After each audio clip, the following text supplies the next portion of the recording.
evening. Oh, wonderful. Well, Bob, are you ready for our little trip down memory lane? With a co-hostess as lovely as Ms. Bunny Packard, our charming name-tag chairperson, you bet I am.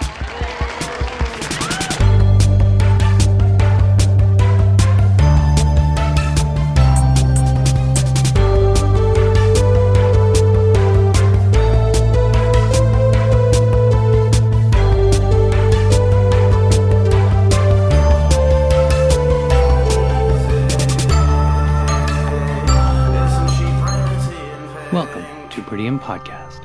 On the last episode, I talked about the making of the John Hughes film National Lampoon's Class Reunion, an early comedy horror spoof set almost entirely in the halls of Elizabeth Borden High School. Class Reunion was shot in a real school, the Pasadena College of Chiropractic. During the 1980s, the school was a somewhat popular filming location. It made its first appearance in the 1981 television feature, The Violation of Sarah McDavid, and was followed by National Lampoon's Class Reunion in 1983, Twilight Zone the series in 1985, Dangerous Minds in 1995, and the series American Dreams in 2002, and those are just the ones I could confirm. However, none of that is what really drew me in. It was when I discovered that the school used to be Washington Middle School, also known as Washington Junior High, a school attended by baseball pioneer Jackie Robinson and Jet Propulsion Laboratory founders Jack Parsons and Ed Foreman, that I thought there might be more to the story beyond a paragraph or two in my Class Reunion episode.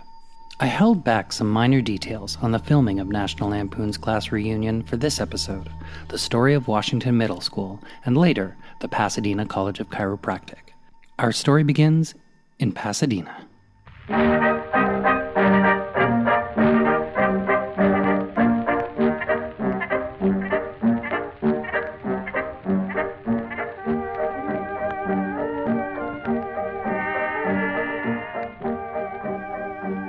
Atop Monk's Hill, a pergola known as a shelter for view lovers, designed by architects Green and Green, overlooked the city of Pasadena, California, from 1908 until the 1920s, when it was demolished to make room for a brand new school, Washington Middle School. The middle school was a relatively new introduction to the school system. Middle schools were expected to reduce non-promotion of students and focus on teachings traditionally left to apprenticeship or trades. In 1921, 10% of students enrolled in California elementary schools repeated a grade. John Joseph Donovan, author of School Architecture, Principle and Practices, had a theory. Now, all this is not due to subnormalcy, backwardness, stupidness, or sickness on the part of the child, nor is a large part of it due to poor teaching. Some of it is due to all of these, but I dare say a large part is due to overcrowding of classrooms, so that neither the teacher or child can do justice to the subject matter. And I do know from personal observation that a great deal is due to wretched ventilation. It was believed that there was an educational value to school architecture.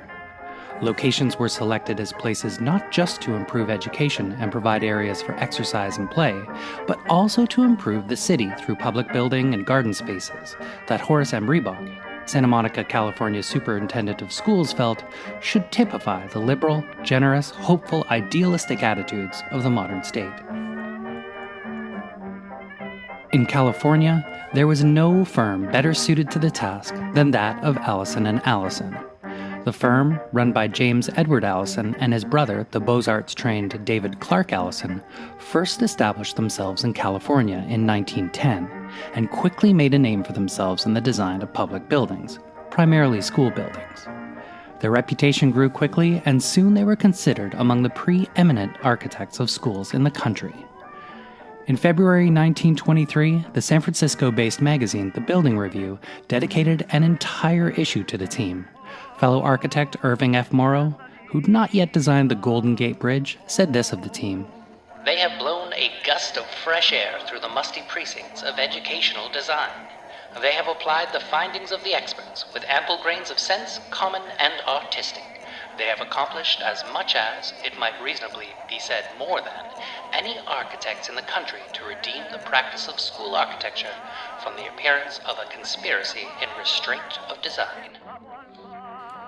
Washington Middle School opened on February 21, 1924, with 500 students and 25 faculty members.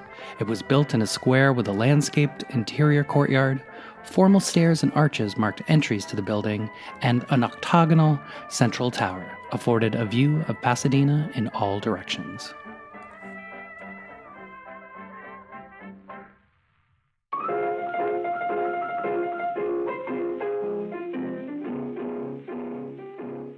Two years later, in 1926, a young John Whiteside Parsons, or Jack Parsons, arrived at the school in fine clothes and in his grandfather's limousine.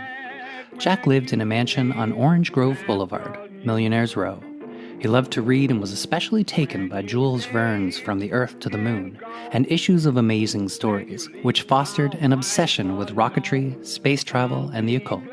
In fact, it was during his time in middle school that Jack once performed a ritual intended to raise the devil. Because of Jack's upper-class status and an effeminate and bookish manner, Jack was an easy target for bullies. He was rescued from regular beatings by an older boy named Ed Foreman. Ed shared Jack's passion for rocketry, and the two spent time together after school, setting off homemade rockets in nearby Arroyo Seco Canyon. Years later, in 1942, Parsons would invent the first castable composite solid rocket with Foreman's help, and in 1943, they would be among the founding members of the JPL, or Jet Propulsion Laboratory, where Jack Parsons basically invented rocket fuel. In 1931, 12-year-old Jackie Robinson attended Washington Junior High. Though the school was integrated, the school also put all the blacks together, and Jackie would have been placed in a class with the school's other black students. This was during the Jim Crow years, and though blacks made up Pasadena's largest minority group, the boundaries for non-whites were strictly drawn, both figuratively and literally. After World War I, school districts were rezoned specifically to target rising black and Hispanic populations. According to a friend of Jackie's, in Pasadena, you couldn't live east of Fair Oaks, you couldn't live north of Washington Boulevard, and you couldn't live west of Lincoln Avenue. Jackie was a gifted athlete, even then. In his first year at the school, Jackie played left field for the school's baseball team when, in June, the team took home the 1931 Pasadena City Intermediate Championship. He was the smallest boy on the team.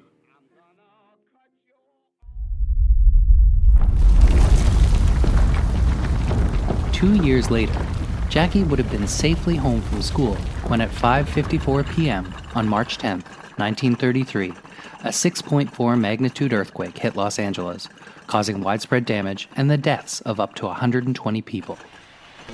Flying over the quake area from Los Angeles to Long Beach, while the shock still rocked the earth, we sight shattered houses all along the way. See them down there, some with families buried in the ruins. Grim indications that nature took a terrible toll and did millions of dollars worth of damage.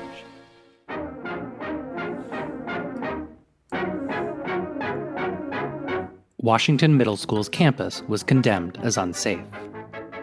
California's state legislature passed the Field Act on April 10, 1933, which mandated that all school buildings must be earthquake-resistant. 600 affected students were sent to Elliott and Marshall Junior High schools, and the remainder, which surely included Jackie Robinson, were housed in canvas tents erected beneath the Peruvian pepper trees on the physical education grounds. Until October 1935, when the main building was reinforced and remodeled by architect Frederick Hunt Kennedy, Jr.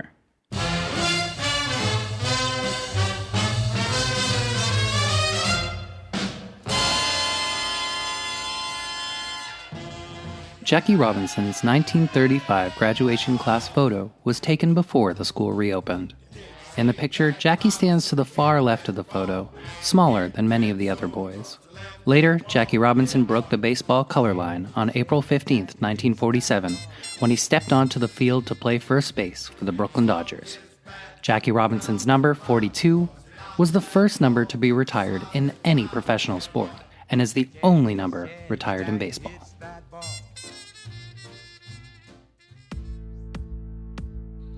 Back in Pasadena, World War II had created a defense-oriented economy that drew thousands of wealthy Easterners and tech and scientific companies to the area. By 1946, Pasadena's black residents numbered more than 6,300, or 6% of the population. However, housing discrimination limited non-white residents to certain neighborhoods.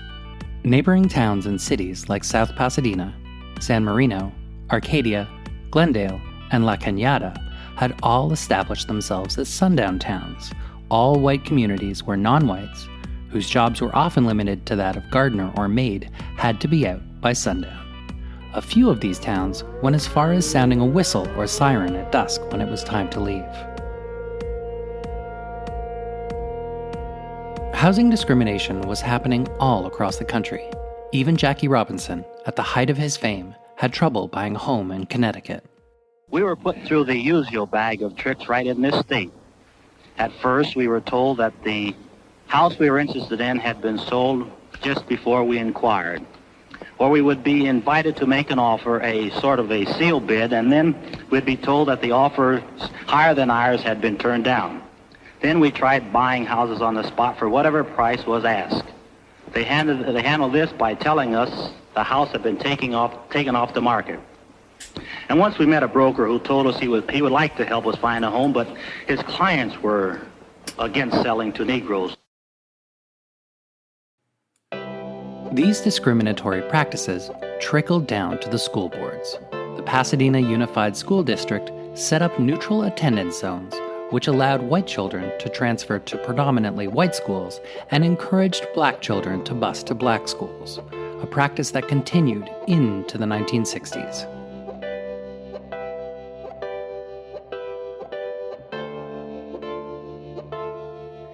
In 1961, a new right-wing conservative movement had taken hold in the neighboring district of La Cañada. Max Rafferty, an outspoken conservative, was elected school superintendent in a primarily white and wealthy district. Rafferty wanted to return to basics and felt that educators should not concern themselves with the enormous spaghetti tangle of racial integration. The newly elected Rafferty delivered a speech called The Passing of a Patriot, attacking progressive education, which said, in part, that educators are so busy educating for life adjustment that we forgot that the first duty of a nation's schools is to preserve the nation. The results are plain for all to see. The worst of our youngsters growing up to become booted, sideburnt, duck-tailed, unwashed, leather-jacketed slobs whose favorite sport is ravaging little girls and stomping polio victims to death. Youth coming into maturity with everything blurred, with nothing clear, with no positive standards, with everything in doubt. La Cañada parents, who were unhappy with their white children having to attend the increasingly black-dominated John Muir High School, seceded from the Pasadena school system.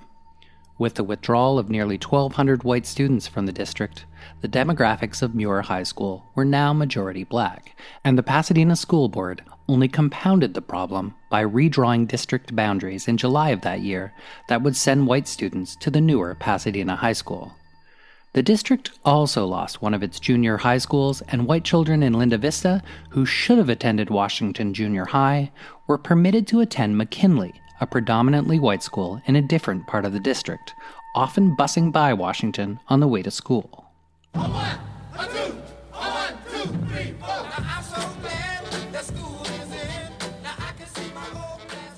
This was too much for the parents of 13-year-old J.R. Jackson Jr., a black student at Washington Junior High. His father, a bank executive and Morehouse College alumnus, said to the LA Times that if Washington wasn't good enough for their children, he didn't believe it was good enough for his. Jackson's parents demanded that Jay be allowed to transfer to the predominantly white Elliott Junior High on the grounds that Washington was a segregated and therefore inferior school. When the board refused, the Jacksons took the matter to court, with the help of their lawyer, Samuel Sheets, acting on behalf of the Legal Redress Committee of the NAACP. Though the Pasadena Superior Court dismissed the complaint, the California Supreme Court ruled in Jay Jackson's favor. On June 27, 1963, the Supreme Court ruled that the Pasadena Unified School District had gerrymandered junior high school boundaries and allowed white transfers specifically for the purpose of instituting, maintaining, and intensifying racial segregation at Washington. The court found Washington Junior High to be a racially segregated school, which is inherently inferior to the other junior high schools in the district. In effect, Pasadena had been found guilty of purposeful de jure segregation, a separation enforced by law as opposed to unintentional or de facto segregation. However, in the judgment handed down, the court intervened in an attempt to deal with both. The court held that the school board must do more than simply refrain from affirmative discriminatory conduct. The court stated that the right to equal opportunity for education and the harmful consequences of segregation require that school boards take steps, insofar as reasonably feasible, to alleviate racial imbalance in schools, regardless of its cause. By the end of 1968, Pasadena's school board had done little to integrate schools, and 3 sets of parents from nearby John Muir High School filed a class action suit against the Pasadena Unified School District on August 28, 1968, in a case that would be known as Spangler v. Pasadena City Board of Education, alleging that unconstitutional segregation existed in Pasadena schools. On January 20th, 1970, Federal District Court Judge Manuel Real gave the Pasadena City School District 27 days to come up with a plan to desegregate the public school system. Not only did the district need to reduce the racial segregation of its students, but of its staff as well. District boundaries were redrawn, and court-ordered mandatory busing was implemented on September 14, 1970. On that day, then-Governor Ronald Reagan introduced an unsuccessful bill seeking to overturn the California District Court's decision. The school busing controversy took 2 forms in California today: the start of a massive busing program in Pasadena and the signing of a state anti-busing law to take effect November 21st. Judicial rulings intended to force compulsory busing on parents and families against their wishes and without their consent have distressed the vast majority of our citizens who strongly oppose racial discrimination, but who understandably view mandatory busing as a ridiculous waste of time and public money, which could seriously undermine all efforts to improve the quality of our public schools. Besides hampering the quality of education our children need and deserve by siphoning off millions of dollars in school funds which could otherwise be used for books, new classrooms, teachers, and maintenance, forced busing would also deprive them of the natural environment of the neighborhood school. Throughout the first part of the 1970-71 school year, extensive work was done to improve school buildings and grounds, which included building a dining room for Washington Junior High. However, perceived racial unrest at schools dominated the news, despite evidence to the contrary, causing complaints from parents' groups and fear among elected officials of increased white flight from the area.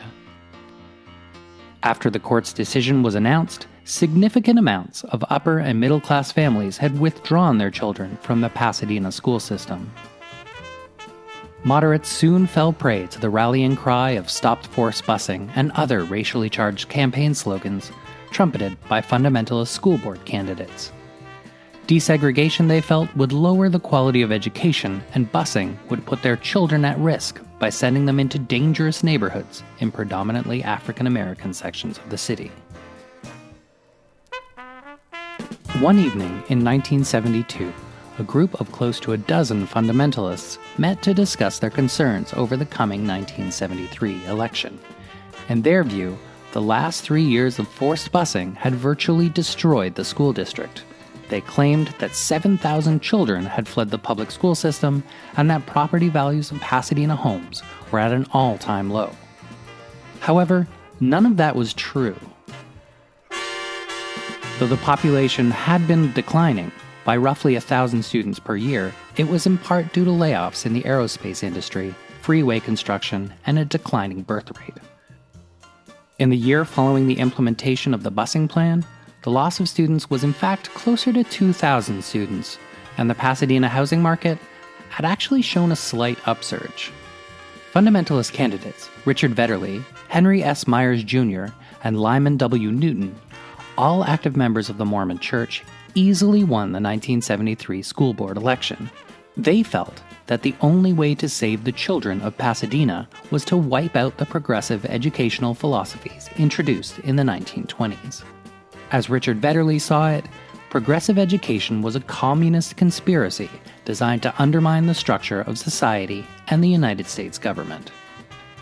The new board implemented fundamentalist programs with the intention of creating a generation of good patriots.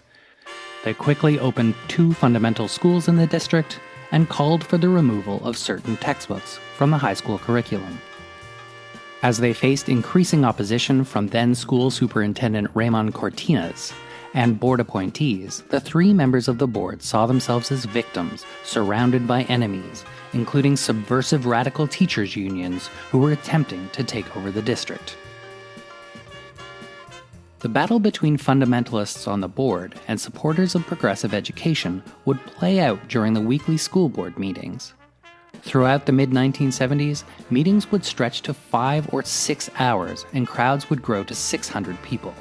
Various progressive organizations, including the Pasadena Federations of Teachers, the NAACP, and local black churches had staged a series of ongoing strikes, demonstrations, and protests.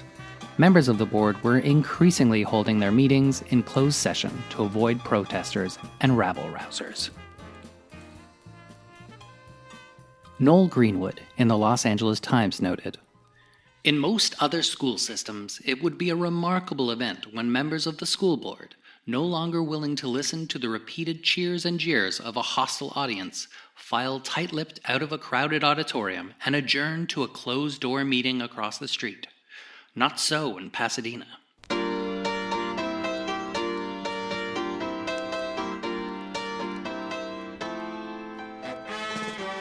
By December 1973, Vitterli, Myers, and Newton had filed a motion to modify the integration plan. They asked the Los Angeles Federal Court to throw out forced busing in favor of voluntary busing. However, because the board had allowed 5 schools to remain in violation of the original order, Judge Real found that the board had acted in contempt. He pointed out that the district had an obligation to not only integrate the student population of the schools, but also the faculty and staff, which they had not done. In 1975, the board retaliated and voted in closed session to add 2 new fundamental schools to the 2 already in existence. By September, Audubon Primary and McKinley Elementary Schools were to join Marshall and Sierra Mesa as fundamental schools. The outcry against the action was immediate. Audubon was the only primary school in the northwest section of the city. Without it, all of the black and Hispanic children in the area would have to be bused to other communities. Critics of the fundamentalist school system felt that these schools were a way for the school board to get around the integration plan. They had essentially created private, racially unbalanced schools within the public school system in an attempt to lure white flighters back into the system. When parents took their concerns to court, an outraged Judge Real gave the school district 30 days to defundamentalize Audubon School and forbade the formation of fundamental schools and reminded them that the affirmative duty is upon the school board under orders to desegregate to see that their actions and to show that their actions or policies do not result in racial resegregation. The board filed for a stay in the decision and began the appeals process, all while preparing for the larger Spangler case now before the United States Supreme Court. They asked 1, was a racially imbalanced school unconstitutional regardless of the cause of that imbalance? And 2, should a school system, once it is desegregated, have to in perpetuity have the judge running the school district?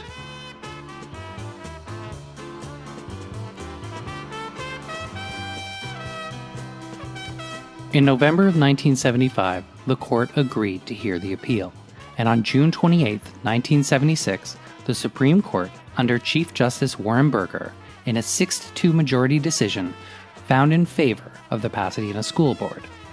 Here's some actual audio from the court's decision. For reasons more fully stated in an opinion filed with the clerk this morning, we conclude that the district court exceeded its authority in attempting to require the school district to redraw attendance zones each year so as to ensure that the racial balance in the public schools would never violate its no majority of any minority directive. The school officials had submitted a racially neutral attendance zone scheme to the district court in 1970. The court approved the plan and implemented it. Having done so, we think its authority to order further alteration of the attendance patterns in this case was at an end, unless subsequent disparities in the actual attendance at those schools could be shown to be the result of segregative actions chargeable to the defendant's school officials. There was no such showing in this case. Accordingly, we conclude that the lower courts erred in determining that the school officials could be required to rearrange their attendance zones each year in response to normal demographic changes in the Pasadena area. We therefore vacate the judgment of the Court of Appeals and remand the case to that court for further proceedings. Mr. Justice Marshall has filed a dissenting opinion in which Mr. Justice Brennan joins. Mr. Justice Stevens took no part in the consideration or decision of the case. Even though the Supreme Court vacated the decision of the lower court, it did not immediately return the school district to local control. It would take until September 20th, 1979, almost 4 more years, when the Ninth Circuit Court of Appeals no longer demonstrated a need to monitor compliance, and the district was placed back into the hands of the school board. On November 6, 1979, a new school board was elected, and Robbins' Amendment, California Ballot Proposition 1, was also passed, ending all mandatory student reassignment and busing. With the change, new grade school configurations were to take effect in the 1980-81 school year.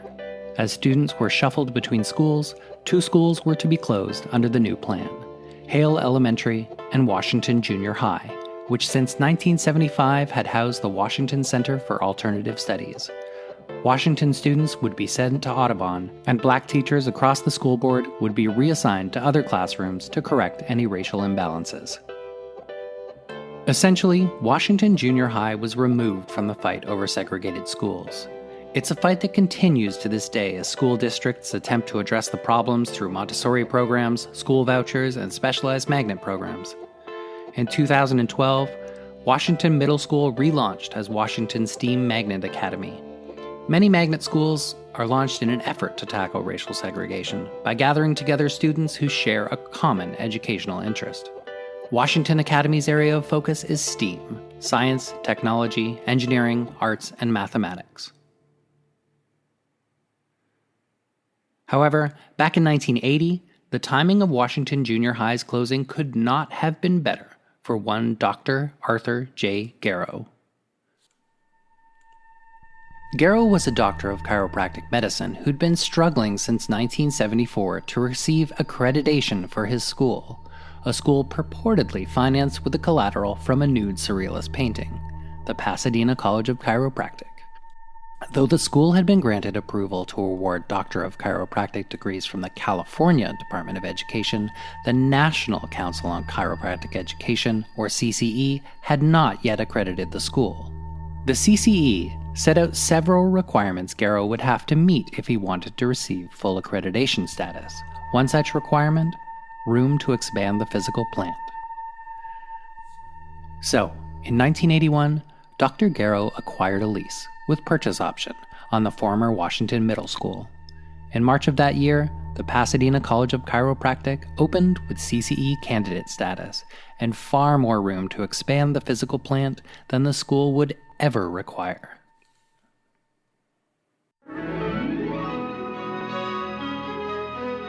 Washington Middle School, which had been closed since 1980, had already been used as a shooting location for The Violation of Sarah McDavid, a television movie starring Patty Duke, Vernee Watson, and Ned Beatty, with early acting roles by Eric Stoltz and Ali Sheedy. The film claimed to be a composite of actual events happening across the country and built a plot around school violence, the rape of a teacher, and the administration's attempts to cover it up. Though there are some excellent performances, the movie plays into many of the then-current fears and misconceptions of school violence and school board corruption. The film aired on CBS May 19, 1981. Now, because the Pasadena College of Chiropractic used only one wing of the school, the college was able to generate some much-needed additional income by offering the school up as a shooting location for more movies and television series.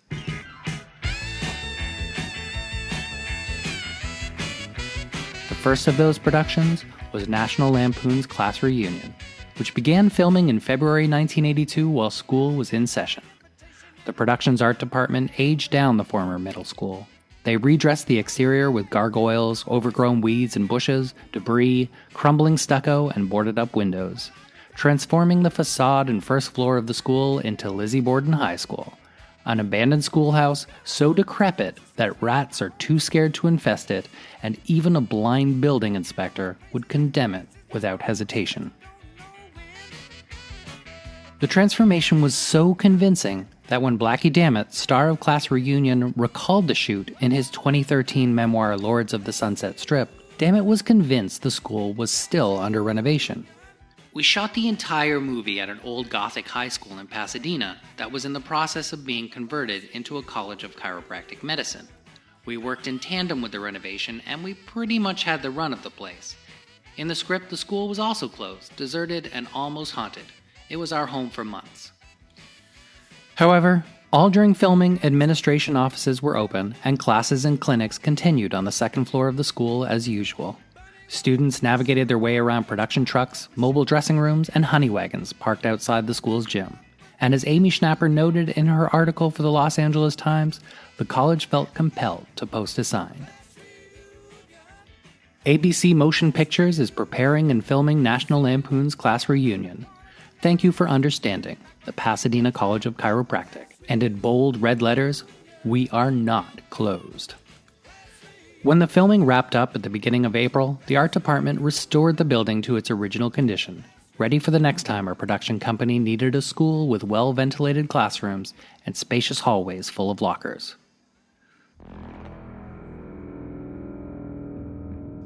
Also filmed during the Pasadena College of Chiropractic's tenure was at least one episode of the 1985 television series Twilight Zone the Series, and its 7th episode, Teacher's Aide, starring Adrian Barbeau and Miguel A. Nunez Jr.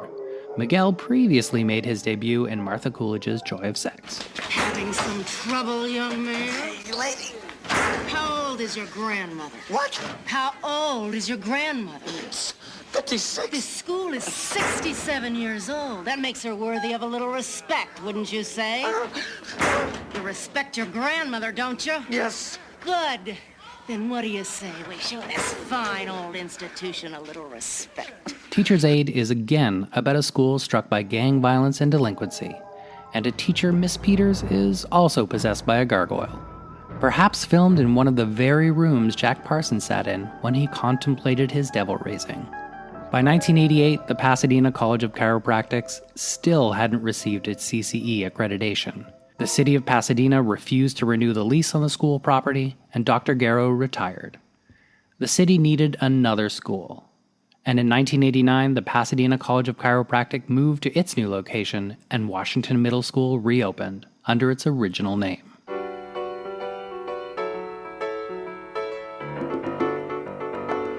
Oh, you got to have friends. Pretty In Podcast was written and produced by 517. For more images, information, and sources, see prettyinpodcast.com and scroll back to revisit previous episodes. I occasionally go back and update the pages with new information and corrections, so there may be something that you might have missed. This was a hard episode to make. School segregation is complicated, and there may be a few things that I've unintentionally misrepresented or plain gotten wrong. The legal jargon isn't always entirely clear, and the court cases and articles about them are 40 years old. So if I got something wrong, send me a note, and I'll do my best to address it.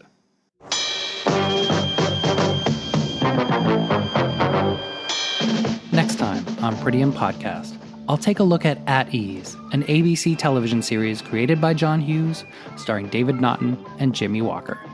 You can find most of the series on YouTube.